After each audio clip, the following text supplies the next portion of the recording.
Hello बच्चों, कैसे हो? मैं उम्मीद करता हूँ कि आप घर पे सब अच्छे होंगे। आज हम एक बार फिर से आपके लिए वीडियो लेते हैं जिसमें हम एक्सरसाइज नंबर 13.1 को हल करेंगे, सॉल्व करेंगे। 13.1 के जो क्वेश्चन है, पहला है, दूसरा है, तीसरा है, चौथा है, पांचवा है, उसके बाद में 11वां, 12वां है और 14वां क्वेश्चन। हम इन क्वेश्चनों को हल करते हैं। तो हमारे पास सबसे पहले पहला क्वेश्चन आता है और पहले क्वेश्चन में हमें दे रखा है कि निम्नलिखित जो सदिश है उनके परिमाण ज्ञात कीजिए। तो पहला हमारे पास क्वेश्चन आ रहा है वह है कि पहले का पहला क्वेश्चन हम कहेंगे कि दिया गया है ए सदिश इक्वल टू, यहां से दे रखा आई के प्लस जे के प्लस के और हमें कहा गया है कि इस सदिश का परिमाण ज्ञात करना है। तो परिमाण कैसे ज्ञात करेंगे कि मापांक ए सदिश इक्वल होगा किसके की रूट। अब हम आई के जे के जो अदिश हमारे पास हम कहेंगे जो अदिश घटक है उनका यहाँ वर्ग करेंगे और उनका योग करेंगे और फिर उसका रूट करेंगे। क्या आया? 1 का स्क्वायर प्लस 1 का स्क्वायर प्लस 1 का स्क्वायर। तो मापांक ए सदिश इक्वल आया हमारे पास √3। तो ये पहले का पहला क्वेश्चन हो चुका है। इसमें दो क्वेश्चन और पहले में, तो वो दोनों क्वेश्चन आपको खुद को हल करने हैं। अब मैं दूसरा क्वेश्चन ले रहा हूं। तो देखो दूसरे क्वेश्चन में हमारे पास क्या बोला गया है, हमें कहा गया है क्वेश्चन नंबर 2 में कि समान परिणाम वाले दो विभिन्न सदिश बताइए। देखो बच्चों, समान परिणाम वाले जो दो विभिन्न सदिश के बारे में पूछा गया है, तो हमें पता है कि समान परिणाम वाले हमारे पास अनंत सदिश है। उनमें से किसी दो सदिशों के बारे में हमसे पूछा गया है तो हम बता सकते हैं। जैसे एज एग्जाम्पल मैं लेता हूं तो मैं कहूंगा कि समान परिणाम वाले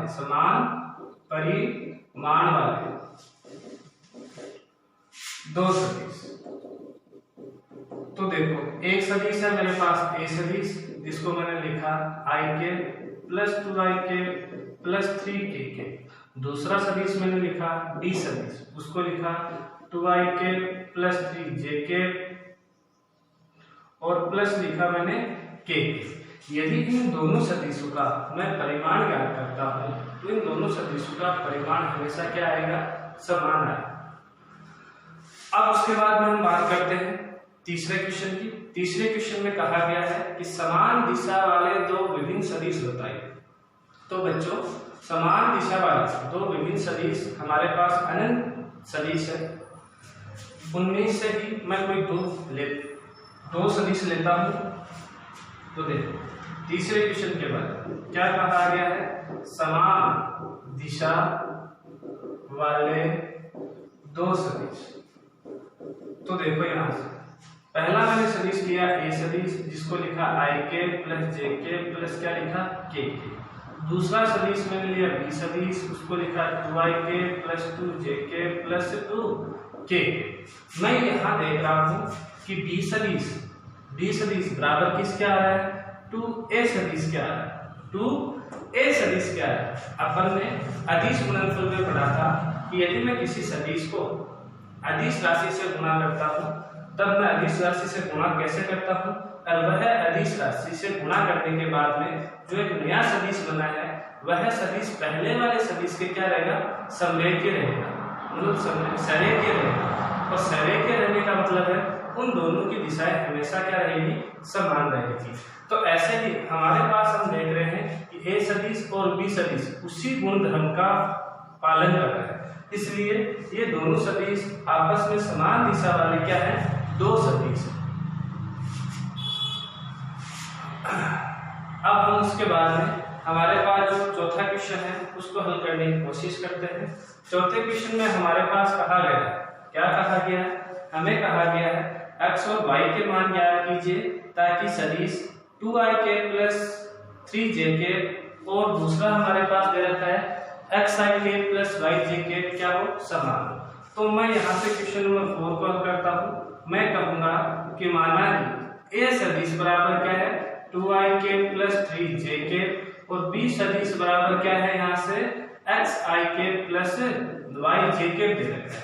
अब हमें कहा गया है कि यदि ये दोनों समान, यदि ये दोनों सदिश क्या हो समान, हम कहेंगे कि जब सदिश समान, यदि यहाँ से सदिश समान होते हैं तो a सदिश बराबर किसका है b सदिश के। तो यहाँ से लिखते हैं कि 2ik plus 3jk equal xik plus yjk।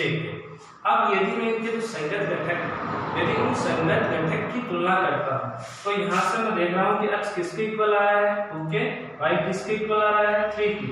तो हम कहेंगे कि इसलिए x बराबर आया 2 और y बराबर क्या आ गया 3। तो इस प्रकार से हमने x और किसका मान निकाल लिया है y का मान ज्ञात कर लिया है। तो इसी के साथ क्वेश्चन नंबर 4 भी क्या हुआ खत्म। अब हम बात करते हैं क्वेश्चन नंबर 5 की। देखो क्वेश्चन नंबर 5 क्या है। क्वेश्चन नंबर 5 में हमें कहा गया है कि एक सदिश का प्रारंभिक बिंदु 2 है और अंतिम बिंदु यहाँ से -5 और 7 है। इस सदिश के अदिश व सदिश घटक बताएं। तो देखो हमारे पास पहले हम कहेंगे कि किसी सदिश का प्रारंभिक बिंदु, तो हम कहेंगे किसी सदिश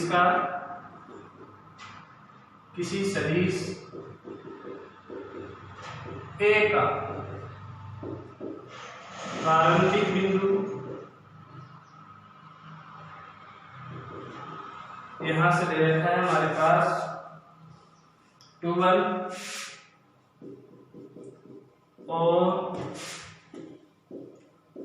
अंतिम बिंदु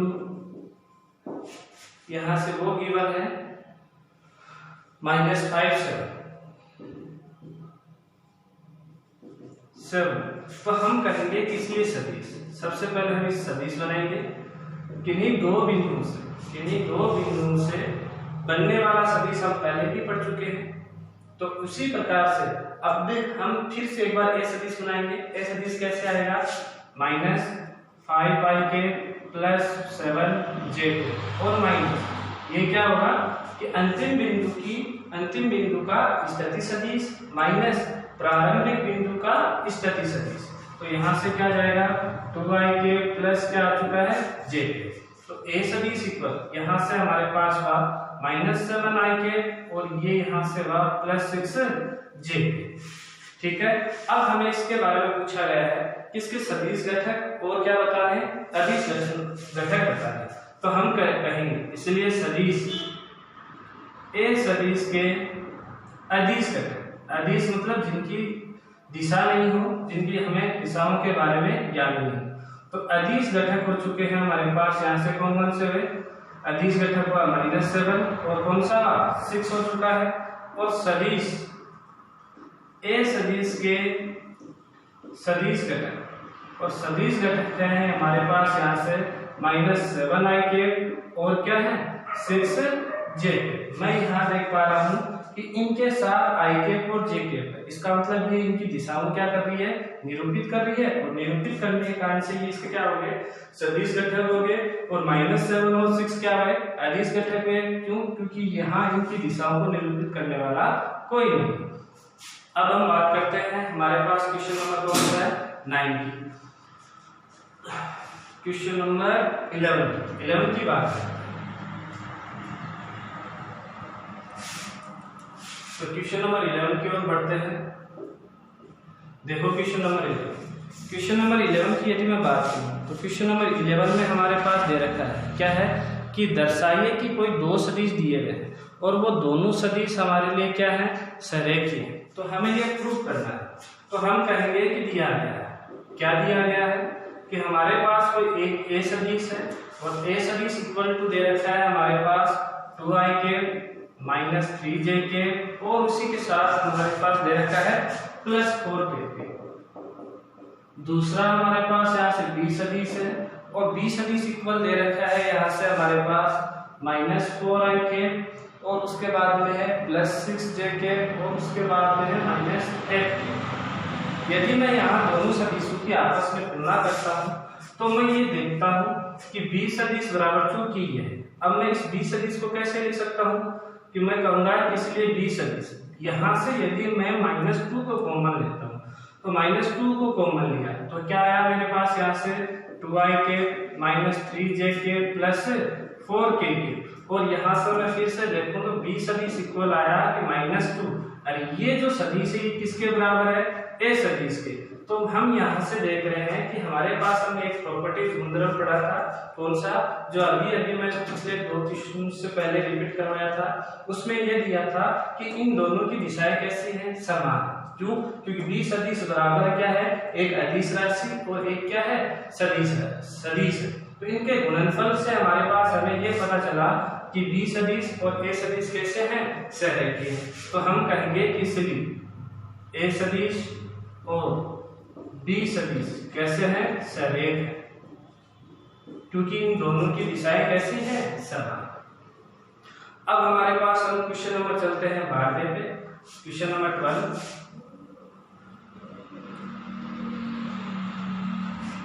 की बात करें तो देखो क्वेश्चन नंबर 12 हमारे पास दिया गया, क्या दे रखा है कि बिंदु P जिसका स्थिति दे रखा है ik plus 2jk minus k और बिंदु Q जिसका स्थिति सदिश है ik plus jk plus k को मिलाने वाली रेखा को 2:1 के अनुपात में अंतर है और बाह्य विभाजित करने वाले बिंदु R का हमें स्थिति सदिश ज्ञात करना है।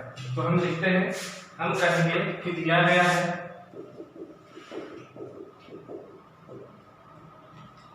बिंदु P का स्थिति सदिश और बिंदु P का स्थिति सदिश है हमारे पास है आंसर बच्चों ik plus 2jk minus k। उसके बाद में बिंदु Q का स्थिति सदिश वो दिया गया है यहाँ से बच्चों माइनस ik प्लस jk और प्लस दे रखा है kk। अब हमें कहा गया कि इन दोनों बिंदुओं को मिलाने वाली रेखा को कोई बिंदु 2:1 में क्या कर रहा है? अंतः विभाजन कर रहा है या बाह्य विभाजन कर रहा है। तो उस कंडीशन में उस बिंदु R का हमें क्या याद करना है? स्थिति सदिश याद करना है। तो हम कहेंगे इसलिए जब कोई बिंदु R अंतः विभाजित करता हो तो बिंदु R का स्थिति सदिश, देखो बिंदु R का स्थिति सदिश क्या आएगा? OR सदिश क्या होगा यहाँ से कि M इंटू क्या हो जाएगा? OQ सदिश प्लस M इंटू OP सदिश अपोन M प्लस क्या आएगा? F। OQ और OP सदिश क्या है? OQ सदिश यहाँ बिंदु Q का स्थिति सदिश है और OP सदिश यहाँ बिंदु P का स्थिति सदिश है। तो देखिए OR सदिश इक्वल आया हमारे पास अनुपात था 2:1 तो 2 इंटू क्या है? Minus ik plus jk plus kk और plus 1 into ik plus 2jk minus kk upon में आ चुका है यहाँ से 2 प्लस। तो OR सदिश इक्वल आ चुका है हमारे पास -2ik plus 2jk plus 2kk और plus ik plus 2jk minus kk upon आ गया 3। अब यदि हम इसको सोल्व करते हैं तो देखो क्या आता है? OR सदिश बराबर क्या आएगा यहाँ से? ये और ये स्क्वायर किया तो -ik प्लस 4jk और प्लस का kk अपोन क्या आ चुका है यहाँ से 3। तो ये तो बिंदु R का अंतः विभाजन करने पर बिंदु R का स्थिति सदिश। अब उसके बाद में हमारे पास यहाँ से है बिंदु R का स्थिति सदिश जब हम बाह्य विभाजित करते हैं। तो हम कहेंगे जब बिंदु R बाह्य विभाजित करता हो तो बिंदु R का स्थिति सदिश क्या होगा? यहाँ से OR सदिश इक्वल होगा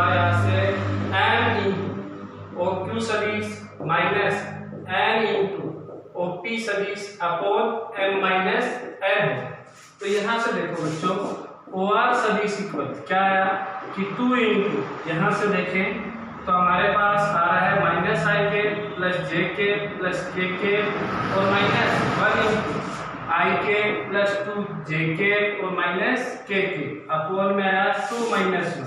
तो ओ आर सदिश इक्वल हमारे पास यहाँ से आया माइनस 2 आई के प्लस 2 जे के और प्लस 2 के यहाँ से माइनस आई के माइनस 2 जे के और प्लस का के अपोन आ चुका है 1। यहाँ से देखें तो और सदिश बराबर, अब इस ऊपर वाले को हल करते हैं। हल करने पर हमारे पास आता है माइनस 3 आई के, ये माइनस, ये प्लस, ये माइनस, ये तो हो जाएगा कैंसिल और ये आया प्लस का 3 के। तो ये आ चुका है ओ आर सदिश जब बिंदु आर P और Q को मिलाने वाली रेखा को 2:1 में बाह्य विभाजित करता हो उस कंडीशन में बिंदु R का स्थिति सदिश। अब हम चलते हैं क्वेश्चन नंबर 14 की तरफ। क्वेश्चन नंबर 14 में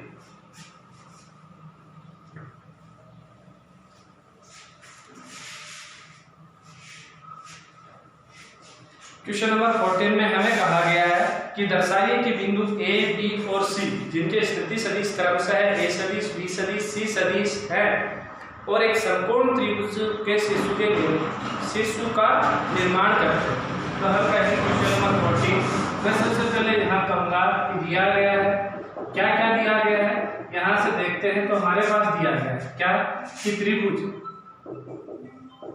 ABC के बिंदु A का स्थिति सदिश, A का स्थिति सदिश दे रखा है A सदिश और वो बराबर है किसके बराबर है। यदि मैं यहाँ से देखूं तो हमारे पास कहा गया है वो बराबर है 3i के माइनस 4j के और माइनस 4k के। उसके बाद में हम आते हैं, हम कहेंगे कि बिंदु B का स्थिति सदिश। यदि हम B का स्थिति सदिश देखें तो बिंदु B का स्थिति सदिश हमारे पास यहाँ से दे रखा है 2i के माइनस j के और प्लस में दे रखा है k। उसके बाद में कहा गया है बिंदु C का स्थिति सदिश। तो बिंदु C का स्थिति सदिश यहाँ से हमारे पास है C सदिश और वो दिया गया है i के माइनस 3j के और माइनस 5k ये दिया। अब देखो सबसे पहले तो हम इसको ये प्रूव करेंगे कि ये एक त्रिभुज है, त्रिभुज ABC का निर्माण करता है। उसके बाद में हम प्रूव करेंगे कि ये एक समकोण त्रिभुज है। तो त्रिभुज ABC का निर्माण करता है तो ये तो हम प्रूव करेंगे कि हमारे पास जो त्रिभुज के बिंदु दे रखे हैं इन बिंदुओं से बनने वाले जो सदिश है इन सदिशों में यदि हम त्रिभुज का योग वाला नियम लगाते हैं तो क्या योग वाला नियम प्रूफ हो रहा है या नहीं हो रहा है। यदि योग वाला नियम प्रूफ हो रहा है तो हम कहेंगे कि ये एक क्या है त्रिभुज है। और उसके बाद यदि हमें उसको समकोण प्रूफ करना है तो समकोण में हम देखेंगे कि जो हमारे पास त्रिभुज की जो भुजाएं आई AB आया है, BC आया है या AC आया तो इसमें यदि हम पाइथागोरस प्रमेय लगाते हैं तो क्या पाइथागोरस प्रमेय यहाँ प्रूफ हो रही है या नहीं हो रही। यदि प्रूफ हो रही है तो वो क्या होगी, वो क्या होगा समकोण त्रिभुज होगा। तो सबसे पहले मैं कहूंगा कि इसलिए AB सदिश। AB सदिश क्या है, त्रिभुज की एक भुजा है AB और उसका सदिश निरूपण है। तो AB सदिश बराबर यहाँ से आएगा B सदिश माइनस A सदिश और क्या है यहाँ से AB सदिश बराबर कि 2i के माइनस j के प्लस k के और माइनस 3i के माइनस 4j के माइनस 4k के। यहाँ से यदि हम इसको हल करते हैं तो हमारे पास आता है माइनस i के, यहाँ से देखो हमारे पास आता है ये माइनस माइनस प्लस हो जाएगा और क्या जाएगा प्लस का 3j के और इसको हल करते हैं तो यहाँ से हमारे पास आता है प्लस का 5k। उसके बाद में हम निकालते हैं BC सदिश। BC सदिश बराबर क्या होगा C सदिश माइनस B सदिश। C सदिश दे रखा है i के माइनस 3j के माइनस 5k के और ब्रैकेट बंद माइनस फिर क्या आएगा B सदिश। B सदिश क्या है 2i के माइनस j के प्लस k के। हल करते हैं तो हमारे पास देखो हल करने पर यहाँ से क्या आता है माइनस i के, ये माइनस 3j के, ये प्लस का तो माइनस 2j के। इसको हल करते हैं तो हमारे पास आता है माइनस 6k के। उसके बाद में हम निकालते हैं AC सदिश। AC सदिश बराबर क्या होगा हमारे पास यहाँ से हम देख रहे हैं कि सी सदिश माइनस क्या होगा ए सदिश। सी सदिश बराबर है आई के माइनस 3 जे के माइनस 5 के और ब्रैकेट बंद। ए सदिश बराबर है यहाँ से 3 आई के माइनस 4 जे के और माइनस 4 के। इन दोनों को हल करते हैं तो हल करने से हमारे पास आता है यहाँ से माइनस 2 आई के, इसको हल किया तो हमारे पास आया प्लस का जे के और इसको हल किया तो माइनस का क्या आया के। अब हम देखेंगे कि यदि इन तीनों जो त्रिभुज की जो भुजाएं हैं, इन तीनों भुजाओं में से यदि किन्हीं दो भुजाओं को यदि हम जोड़ते हैं तो उन दोनों भुजाओं का जो योग है वह है हमेशा इसी तीसरी भुजा के सदिश के बराबर होना चाहिए।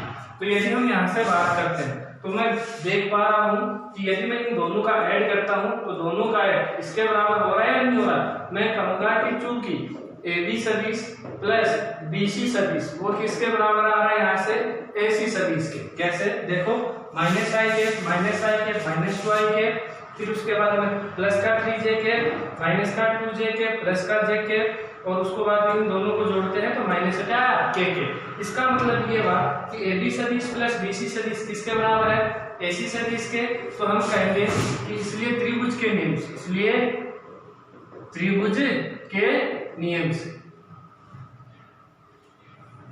त्रिभुज के नियम से देखें तो हम कहेंगे त्रिभुज के नियम से, इसीलिए हम कहेंगे कि ABC एक त्रिभुज है। ठीक है, अब हम इसको पाइथागोरस प्रमेय से समकोण प्रूव करते हैं। तो हम यहाँ से सबसे पहले इनके मापांक या परिमाण ज्ञात करते हैं।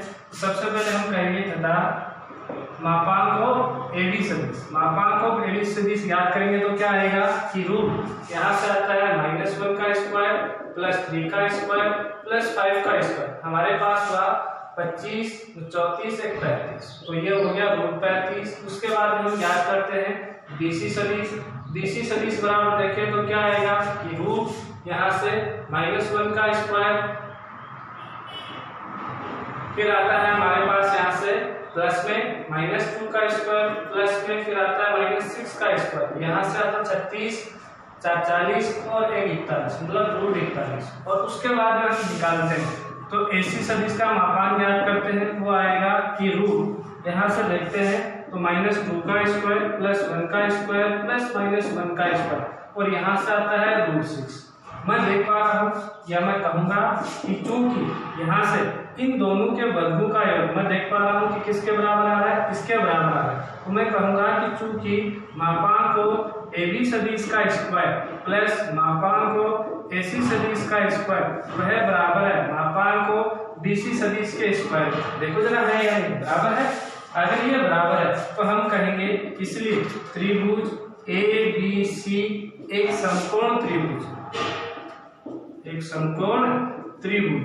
तो इस प्रकार से हमने इस त्रिभुज को एक समकोण त्रिभुज प्रूव कर दिया।